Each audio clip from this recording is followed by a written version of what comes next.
और series field के लिए Y1 Y2, ठीक है। A2 वो कनेक्शन होगा सीरीज फील्ड का बिगिनिंग पॉइंट के साथ। इसके बाद सीरीज फील्ड का जो एंडिंग है वो जाएगा टुवर्ड्स, ये है दो पॉइंट जहाँ पे ये है लाइन का पॉइंट या फिर पॉजिटिव पॉइंट, ठीक है, और ये है आर्मेचर का पॉइंट। चलो शुरू करो। जो 2 पॉइंट स्टार्टर है, इसके अलावा जो है डीसी सीरीज मोटर, दोनों को हम स्टार्ट करेंगे। पहले ड्राइंग करेंगे, उसके बाद जाके वहाँ पे प्रैक्टिकल, ठीक है ना। जो 4 टर्मिनल रहेगा वो होगा A1, यानी कि एक होगा सीरीज फील्ड, दूसरा होगा आर्मेचर।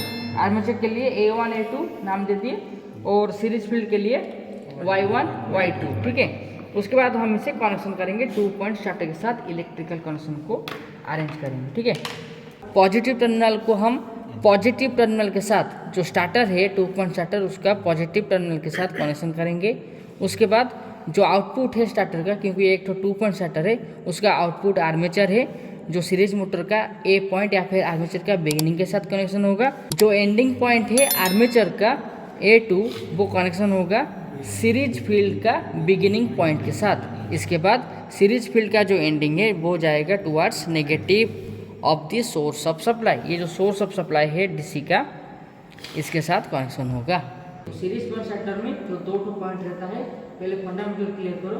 जो 2 पॉइंट रहता है, एक होगा सोर्स ऑफ सप्लाई का पॉजिटिव पॉइंट, उसके बाद जो आउटपुट जाएगा वो डायरेक्ट कनेक्शन होगा आर्मेचर के साथ। जो आर्मेचर का पॉइंट था वो कनेक्शन होगा आर्मेचर के साथ, और इंटर कनेक्शन होगा सीरीज फील्ड के साथ। उसके बाद नेगेटिव पॉइंट की ओर सोर्स ऑफ सप्लाई जाएगा। समझ गए। ये एक 2 पॉइंट स्टार्टर, उसका जो पहले दिखाया गया है 2 पॉइंट है। पहला है लाइन का पॉइंट, दूसरा है आर्मेचर के लिए पॉइंट, ठीक है। ये स्टॉड है, ये हैंडल, ये एनवीसी, ये है 2 पॉइंट, जहाँ पे ये है लाइन का पॉइंट या फिर पॉजिटिव पॉइंट, ठीक है, और ये है आर्मेचर का पॉइंट, ठीक है। इसलिए हम एसी को जो रेक्टिफायर है वहाँ पे, वो रेक्टिफायर के माध्यम से एसी को हम डीसी में कन्वर्ट किए हैं।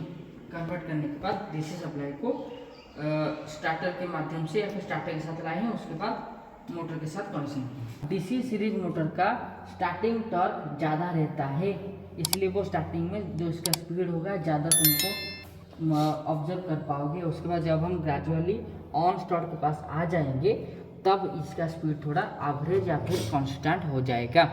इसे भी ऑब्जर्व करोगे। 1 मिनट तक हम मशीन को चलाएंगे। समझ गए। चलो शुरू करो।